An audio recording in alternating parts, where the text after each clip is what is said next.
Okay, it's a great honor for me to be interviewed here by Tinus. And I think I'd like to go back to the fact that when war was declared on the 3rd of September 1939, I was 16 years old, and I was in junior matric at a boarding school, St. Aidan's College in Grahamstown. And it happened to be that that day was a visiting Sunday, and I was in the home of my Afrikaans teacher, and we were listening to the news with this great pronouncement when Neville Chamberlain said in England or Great Britain, I don't know what he said, we are now at war with Germany. I can look back and remember it was quite a nostalgic thing even for me as a young schoolboy, and little did I think, of course, that ever I would be involved in that war. However, I matriculated the next year, 1940. I was still only 17 when I matriculated, so I turned 18 in the following June. Meantime, in that 41, my mother said, I'm going nowhere, so I went and worked, joined my dad's business. He was a jewelry business. He began in Durban in 1912. So I worked that year there, and at the end of the year, I said to my mom, I'm going to go flying now, and there was no argument about that. And I went to Swartkops and said I wanted to fly aeroplanes. So they said, okay, and you have quite a business to get through there. You had, first of all, a very heavy medical, and you had to have a matric in those days. And then you were also quizzed by 3 guys who interviewed you to ask you different questions, to think how you were thinking in those days. And then you had to do an aptitude test, which left quite a mark on me when I think how accurate they were with what they did. And you had to do I can't even hope to tell you what we did, all sorts of tests. But all those tests ended up by the fact that they thought, yes, I would be able to fly aeroplanes. And what's more, if I was going to fly them, I'd be better as a fighter pilot than as a bomber pilot. As it so transpired, I think I was very happy to be where I was on singles rather than on twins, but I'm not knocking the twins. So duly then I joined up and I spent 15 months at Lyttelton, which was a sort of a teaching ground. You went back to school there, but you also were taught discipline. We had many parades and physical fitness stuff, and they kept us busy. We did clay pigeon shooting.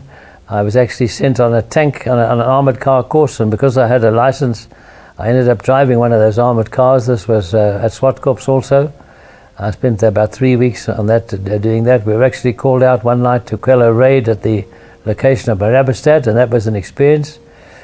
And then one of our greatest experiences was to get onto gliding at a place called Kwaggapoort. And there we flew these amazing little things called an A-frame. It was literally a piece of wood shaped like an A with wings on the side of it. And it had, your instrument panel was a dowel stick standing up in front of you. And on the top of that dowel stick was a piece of wire wound round, which worked out as your artificial horizon. And they adjusted that to the height, so that was, you can know whether your planes were level. And hanging from that thing was a piece of ordinary white tape that the women used to put on cloth dresses or whatever it is. And that was your airspeed indicator. And if that was hanging down, you were in trouble. So that had to be always flying into your face, and knew what it was. Then slowly you get pulled on a winch, and there you just learn to keep the wings straight by keeping the stick straight in the middle. Then they lift you off the ground, and you get a feeling of that. And eventually you get a full launch where you pull the stick back into your tummy, and you're now climbing up to probably, I think, about 500 or 600 to 700 feet. And at the top of that, the thing starts to bucket a bit. When it starts to bucket, you push the stick forward to level and pull the release, and you're now free, sitting up there at about 700 or 800 feet.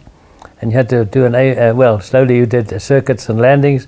And from there I graduated onto a sailplane where you don't have a tape anymore, you had an airspeed indicator, and you're inside a cockpit. And I must have been in that thing for about 20 minutes. The most amazing experience. Eventually then, I got into flying school in beginning of these dates, roughly in my head, I think about 19th of April, 1943. And I did just over 2 months, I think it was, on Tiger Moths, about 70 hours on Tigers. And then we converted from Tigers onto Harvards. I think I did about 150 hours on Harvards, because when I got my wings on the 13th of November 1943, which was roughly 7 months of flying, I had done 250 hours. And I think it was at that stage where the real heroes of that war were made, the guys in England, because at that stage they were perhaps given an hour in a Spitfire and then sent off to go and fight and be shot at and fight back without any training other than what we'd learnt at flying school. But our training was only still beginning, because when I left that place I had a bit of leave, and then I joined a thing called 11 OTU, Operational Training Unit, where we flew Kitty Hawks. And I flew my first Kitty Hawk from Swartkorps in about December, I think it was, 1943. And of course, when you fly those single engine planes, you don't have anybody holding your hand. For the first time you get in by yourself, and off you go. And so I did altogether 50 hours on Kitty Hawks, 2 weeks here, 2 weeks in Isipingo, where we used live ammunition, firing at a drogue out at sea, then back to more flying and formation flying and dive bombing and so on in Kitties. And all of this, incidentally, was training where you had to try and get inside on your turns to be able to shoot another guy down. It was all fun and games. There was nothing, there was no war involved, because that was one of the odd things about it. We were training to go into a war, and we were flying in beautiful sunshine, and everything was happy. Everybody was happy. There were no bombs or sirens going like there were in England. So a war was something, although we were training ostensibly to fight in this war, we knew nothing about a war. So at the end of that training now, I was then posted. I left Johannesburg on I think it was the 14th of March 1944, to go north to a place called Abuswehr, North Africa, where I converted onto Spitfires. The first time I'd ever thought or heard about a Spitfire, really, I can be honest about that. So much has been talked about since those days, but in my life it was something new. And suddenly at Abuswehr I was in a Spitfire, and learned to fly this thing also by yourself. You had nobody holding your hand. So we did about, I think about 30 hours on Spitz in those days. And then when that was finished, we were flown across had a bit of leave in Cairo. We were flown across to Italy, to Bari, where we waited now for a posting to a squadron. And I think I waited about a month there, also just killing time and not knowing exactly where we were going and what we were going to do. Then suddenly one day, I was posted onto 7-wing training flight, and that was now getting very serious, because you're getting really close to the line. 7-wing training flight was a flight school, a training flight just a few kilometers or miles in those days behind where the bomb line was, and there you were trained on actual how things worked in a squadron. And then suddenly one day we got a posting, Ken and I, a great friend of mine who eventually married my cousin, and we were both posted to 7-wing. And in 7-wing was where we found we were now part of 7-wing. There were 4 squadrons in 7-wing, 1, 2, 4 and 7, and we were posted to 4, and as far as we were concerned, that was the best squadron, and we were very happy to be there. And that first day you meet everybody, and everybody's very friendly. And then the next day, big deal, they called me out and said, well, you're going to have a flight now in a Spit 9. And I must say that was an extraordinary experience. Coming off 1s and 5s, you get into a cockpit of a Spit 9, and when you fly off in this thing, you feel the pressure in your back, and it was an amazing experience.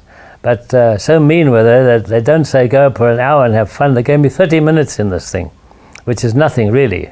But it was enough to know how it was, and you come back and you land it. Also a bit more difficult when you're coming at a bit faster speed. And then that was my initiation of the squadron. The very next day, we're now, I think the 1st of June, I'm now on my first op. And now I've got the same aeroplane, but they've got a 500-pound bomb underneath it, and you carrying full armament of 2 20mm cannons and 4.3s on each wing. So it's slightly different, because you're carrying like an extra 3 or 4 guys' weight with you. So I went to that first op, and that was it. And I think a point I want to make here is that at this stage also, we didn't know about a war, because if we'd been in England, on all our airfields, we would have been shot at, we would have had sirens ringing, we would have had bombers coming over, and we would have taken cover. Here we trained all our training, even up north in Cairo, even in Italy when we were training, we hadn't seen anything at that stage. So it was an experience. But another point I make is that I went into the squadron with no anger. I think I say that clearly, because if you'd grown up in England and your family had been shot down, your house had been burnt down, and your mother hurt or something, you would have anger. You would feel, I want to get this back to somebody. But we had no reason to be angry. We were short of petrol, petrol was rationed and things like that, but we didn't know what a war was. So I speak sincerely when I say that I can't remember ever being angry about anything. And I think probably at this stage they began a tour which took me 10 months to complete, moving right from the bottom there. We're now on the southeast side of the Adriatic of Italy, based on the Adriatic at a place called Strigno, I think it was, or Sonello, I can't remember the name. And slowly, by the time of 10 months came, I'd move right up through Italy to Ravenna, which is now up in the northeast coast, right at the top of the Adriatic. And that had taken 10 months, and that 10 months had, in that time, I had done 150 sorties. That's 150 times I'd been up and down in the war zone, and that added up to 200 operational hours, and that was the requirement of a tour. 200 operational hours was your required tour, and that had taken 10 months. I might mention it was an incident that happened that about 10 hours before I completed that tour, the colonel of the wing, Johnny Human, who was a great guy, called me for an interview and said the man who was running the training flight at that stage, 7-wing training flight, just behind in the war lines, had been, he was flying in the circuit area, and his number 2 had made a mistake and come too close and cut his tail off, and he pranged and was killed in the circuit area of his training flight. And that wasn't a very encouraging thing, but he said he was offering me the job, that he would make my tour complete. I only had 10 hours to go, and he would give me another pip. He offered me the captaincy if I would go there and take over the 7-wing training flight.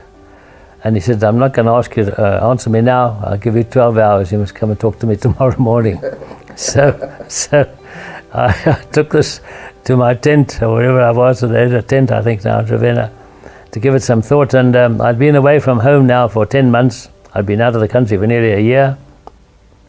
And I was the youngest child of my family. I had a brother 10 years older than me. He was married. Elder sister 6 years, she was married. And my mum, who was only in her early 50s at that stage, hadn't seen me for a year. She had no idea where I was.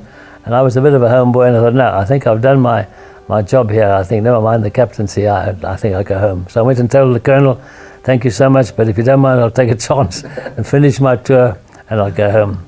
Which I duly did, and I had my last operational flight on the 19th of March, 1945.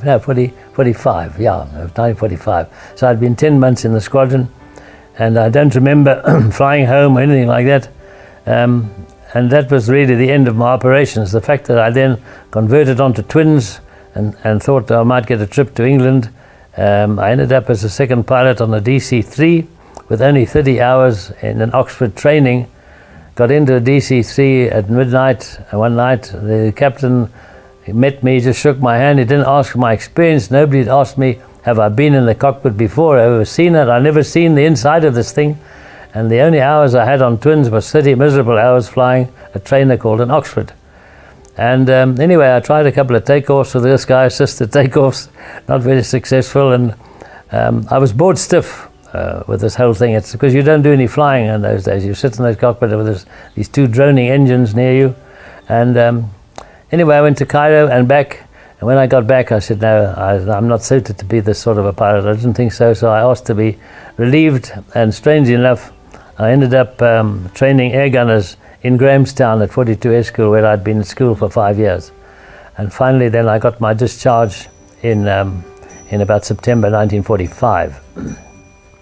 But a couple of interesting things I've said about no anger and all that, but it was quite an experience, because in those 10 months, 200 hours, we lost 25 Spitfires, which meant we'd lost 25 pilots. We didn't lose them every time. I think of those 25, I think 9 were killed. A lot of them bailed. Everybody bailed. The only way out of a Spitfire in those days was to bail. You couldn't crash land them with those 2 cannons. So everybody bailed out. Some were prisoners of war, some walked back, some we didn't know what happened to them. But it was quite a complement of pilots. In our squadron alone in those days was about under 30, 25 to 30. So we lost almost a complete complement of men in that period of time. But then there were also we were 4 squadrons at the wing. So I'm only talking about our squadron, all part of the wing. We did a couple of wing shows. One, we went up to Venice and bombed an island in there, which was an experience. We took, I think, about 36 airplanes, and I've never seen so much flak in my life as they threw at us that day. Another time was when we took also about 36 planes, from about 9 from each squadron, to bomb shipping in Ancona Harbour. And that also, flying down there to release a bomb, you're going through a barrage of stuff, and you can't believe that none of that stuff hits you. We had one aeroplane that was badly damaged, but he limped home and got down, but we could have lost a lot of people that day. But that's how it was. An interesting thing was that I've been asked, I don't know if I'm talking too quickly, I always do. Perfect. I've been asked many times, were you scared and did you pray? An interesting question, how to answer that. I think scared, as I see it, remember, this is my opinion, you could have 10 different people have 10 different stories about this. I see it, I'm scared of things that I don't know, I don't understand. Like in the movies, you see sometimes these movies where it's dark and the wind is blowing and the shutters are banging and there's houses in the trees and you've got to keep upside and walk in the front door, climb over the steps and the doors are banging and everything. There I would be frightened because it's an unknown thing. I know nothing about where I'm going. But having been up on ops once or twice or 2 or 3 times, when they start shooting at you, you know exactly where you're going, you know exactly what's happening. It's just a matter of, well, is it luck, is it my turn or what? But you can't be scared about it. So apprehensive, yes, but not scared. Apprehensive and always keyed up. The other answer was, people say, did you pray? Well, I would say that anybody who says in a war situation they don't pray is not telling you the truth, because in your own way, however you've been brought up, and I'd been brought up in a faith, and God was certainly in my life, all my life, and still is, and I say that with pride, that certainly it's nice to have a feeling to be able to pray to a God somewhere. But then what struck me on those early days when I was figuring out how to pray, I'm sitting there in the Spitfire with a 500-pound bomb under my belly, 2 cannon and 4 machine guns on the side here, and I'm a weapon of destruction. And I'm on my way across now to go and take damage to somebody. And I'm going to sit in my plane there and say, oh dear God, please help me. I'm going there, I don't want to hurt anybody, I don't want to be hurt today, so you're asking for peace for yourself. Meantime, 20 minutes flying time away, there's a few guys on the other side in a different language saying, please God, those guys are coming across in that Spitfire again today, please don't let them hurt me. So you wonder what sort of a wonderful man this God is, that he knows where and how to answer all the prayers that he gets from everybody all day. If you just have to think about from that angle. So I don't say this was a clever thing that I figured out, but when you are flying and you have an instructor in behind you and you're in front, your communication with one another is, if his name, let's say he's a captain, the captain would say to me, John, okay John, you've got it. And I answer him, yes sir, I've got it. Then when I fly it a bit, when he wants it back, I say, okay sir, you've got it. And he says, okay John, I've got it. So you're communicating, you know exactly who's flying this thing. So when we took off on Channel A, I think on the ground, we could all talk to everybody in the whole aerodrome together on that same channel. But when we climbed up and set course on an operation, we switched over to Channel C for Charlie. And whenever I hit the Channel C for Charlie button, I just said simply, okay Lord, you've got it. That meant that as far as I was concerned, he must take control. I'm in his hands, and that was the only way that I prayed. And it's still the way probably I use today. So just to finish off then, there was no anger, frightened, no, apprehensive, yes, prayed, yes. And I'm very honored, in fact, that now here, 3 weeks off 90, I can still sit here and talk about those days. The tank one is just an interesting story because it shows how the way we operated in those days. We had these close support shows which we called Rover Joe or Rover Paddy, and we were briefed on the ground in our ops office that they'd had a call through from the army. No cell phones, of course, in those days. I don't know if it was done by wireless or however they did communicate, but we'd be told that there's a bridge or a house or a problem somewhere up there that's giving them problem, and they need somebody to come and sort this problem out, drop a bomb on it or what. And this was we were quite good at this 4th Squadron, and this was our forte, was doing close support. We're sometimes working as close as 200 meters from our own troops, so we've always warned, don't bomb short and sort of thing. So I was leading the show this day, and the weather had been terrible. We'd been a lot of rain and mud and sludge, and the whole area was messy, and we had this report to go and report over Paddy or over Joe. And when I got over there, this guy was saying that there's a tank in that far corner. He gave me a map reference, and you try and pick it up on your map and pick it up on the ground, and we got 4 other guys or 5 other guys. I don't remember, it was 6 or 4. We went up often in 4s or in 6s, but I was leading the show. And I had to find it first of all, and the others are listening also to this, so we're all looking where it is. And eventually I found out what had to be the target, and we pointed it out so we knew where we were going. And we duly dropped our bombs on this thing and blew the thing up. And when we got back to the airdrome, we'd already had a report back from the army, "Thank you very much, you've taken the tank out." So that was a wonderful story, in as much as we had a feedback that we'd done. In the meantime, of course, we're not doing this with the beautiful sunlight. We're being shot at all the time of different flak from different angles. Because flak was our big problem. We didn't have aircraft in those days to fight against, but we had a lot of flak, and it didn't need much more than a fingernail size to go through your glycol tank, and you had 20 minutes to get out when the glycol leaked out. So that's just an interesting story, a factual thing, and it was wonderful to read that in a book. I picked it up in this Eagles Victorious. I found my name, and there in the back, and looked up the reference, and they referred to this tank episode. They said taken out by a 4 squadron led by John Martin, and I went straight to my logbook and found it on the 3rd of January 1945. So it was nice to see how factual that was. Okay, that's just an interesting story. One of the things also I think that was a credit to us and gave you a feeling of belonging in the squadron was that you were given your own aeroplane, and that was something very, very nice and proud you had. I was KJX, and when you know that that's your plane, and I flew KJX, I think about 80% of the time. There were times when I couldn't fly it, and in fact 2 went down. One on a takeoff one day, there was suddenly a wild explosion in front of the engine, and the thing poured black smoke into the cockpit and everything, and I was only about 20 feet off the ground. So the undercart was up, so I just climbed for height and thought I might have to get out, and then the smoke cleared, and I obviously had to go back and land it, because I couldn't go away on an operation with that messy noise and everything. I threw the bomb into the sea. I did not fuse, so it would have just gone down and not harm. Came back and landed it, and they discovered that I'd blown a cylinder head on this thing. And then that plane was grounded, and 3 days later I had to fly it out, and we threw it away and left it at some other airport, I think at Perugia somewhere. Then the other one was this Tony Harris story that I'll tell you about. Tony Harris, he was a famous Springbok, a double Springbok. He must have been about 5 years or 6 years old, about older than me, because he was the only married man in our squadron at that time, because we didn't have married guys, we had single guys. And he'd been my instructor at Vereeniging. We were very pally.